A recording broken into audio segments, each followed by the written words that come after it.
Hello, मैं बलवंत सिंह रतन, doctor Bhimrao Ambedkar राजकीय महाविद्यालय श्री गंगानगर से। आज मैं आपको यह बताना चाह रहा हूँ कि SRSWR मेथड में सैंपल मीन जो है वो पॉपुलेशन मीन का अनबाइस्ड एस्टीमेट होता है। आज हमें थ्योरम के रूप में इसे प्रूव करना है। PDF मैं पिछले हफ्ते आपसे शेयर कर चुका हूँ और उसी में theorem number first prove that in SRSWR method the sample mean is unbiased estimate of population mean, ये अपने को करना है। इसका करने का एक निश्चित तरीका है और जैसे थ्योरम में लिखा हुआ है बिल्कुल उसी तरह से आपको लिखना है। सबसे पहले आपको यह लिखना है कि हम क्या जानते हैं। जैसे हमने सबसे पहले पॉपुलेशन मीन क्या होता है उसका फार्मूला लिखा है, कैपिटल Y बार बराबर 1 बटा कैपिटल N और N sigma I equal to 1 capital YI, यानी समग्र की सभी इकाइयों का योग करके और समग्र में आने वाली इकाइयों की संख्या से भाग दे दें तो हमें समग्र माध्य प्राप्त होगा। इसी प्रकार से हमने सैंपल मीन का फार्मूला लिखा है और हमें इन दोनों को जो है वो बराबर प्रूव करना है। और यही मैंने आगे लिखा है कि we have to prove that expected value of sample mean is equal to population mean. एक लेफ़्ट साइड और एक राइट साइड मान करके आपको चलना है। LHS का मतलब है लेफ़्ट हैंड साइड और RHS का मतलब है right hand side.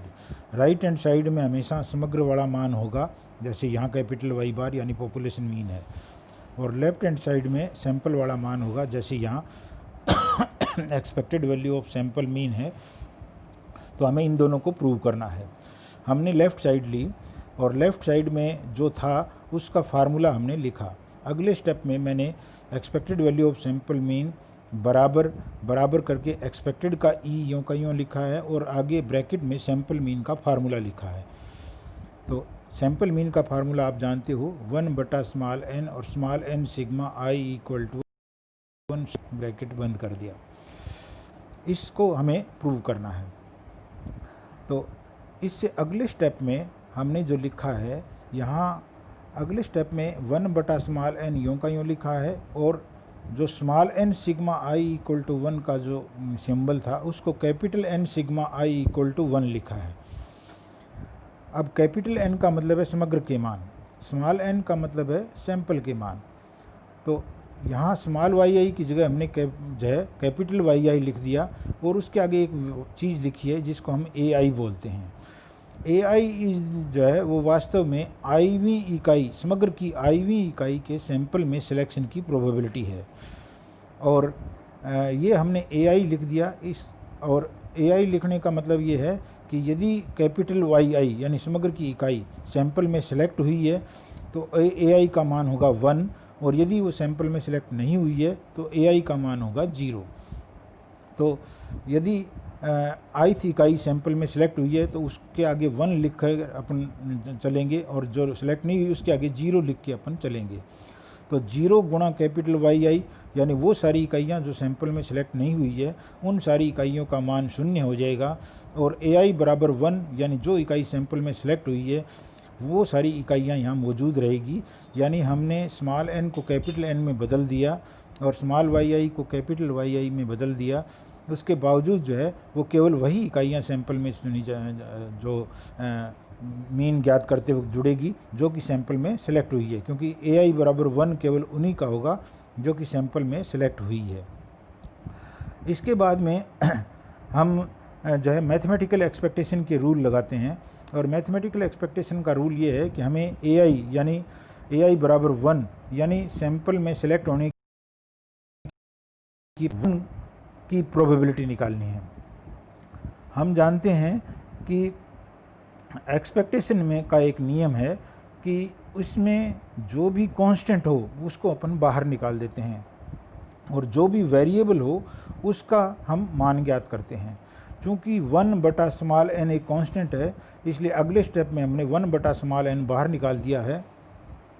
Capital N sigma I equal to 1 ये केवल एक समेशन की प्रोसेस को बताने वाला सिंबल है, तो वो भी हमने बाहर निकाल दिया है। और एक्चुअली हमें एक्सपेक्टेड किसका निकालना है, AI इंटू कैपिटल YI का।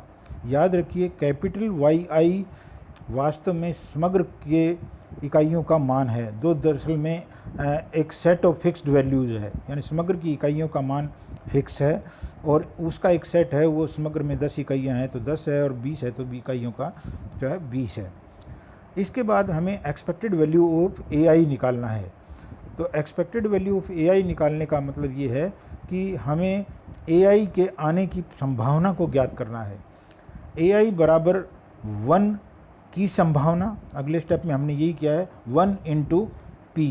यदि AI बराबर 1 है तो उसकी संभावना निकाल लीजिए और यदि AI बराबर 0 है तो उसकी संभावना भी निकाल लीजिए। तो दरअसल में एक्सपेक्टेड वैल्यू ऑफ AI जो है वो AI के दो संभावित मान 1 और 0 हमने लिए हैं। उन 1 और 0 को हमने लिखा है और 1 को 1 के आने की संभावना यानी सिलेक्शन प्रोबेबिलिटी P से गुणा किया है और 0 को 0 के आने की संभावना यानी सिलेक्ट नहीं होने की प्रोबेबिलिटी से हमने गुणा किया है।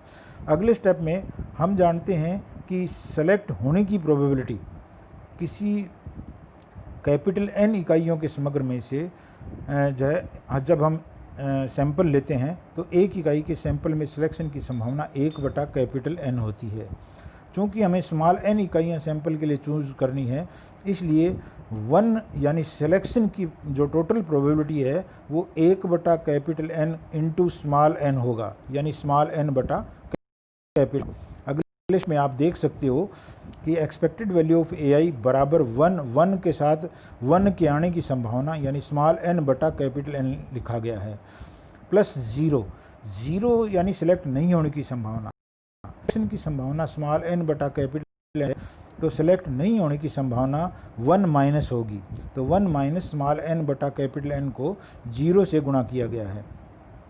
चूँकि बाहर 0 है इसलिए ये पोर्शन पूरा का पूरा 0 हो जाएगा और हमारे पास एक्सपेक्टेड वैल्यू ऑफ AI यानी सैंपल में सिलेक्शन की संभावना वो स्मॉल n/कैपिटल N ही रहेगी। ये जो एक्सपेक्टेड वैल्यू ऑफ AI है स्मॉल n/कैपिटल N, इसको हम वापस पीछे ले जाएंगे और हमारे expected value of sample mean के फार्मूले में इसको पुटअप करेंगे।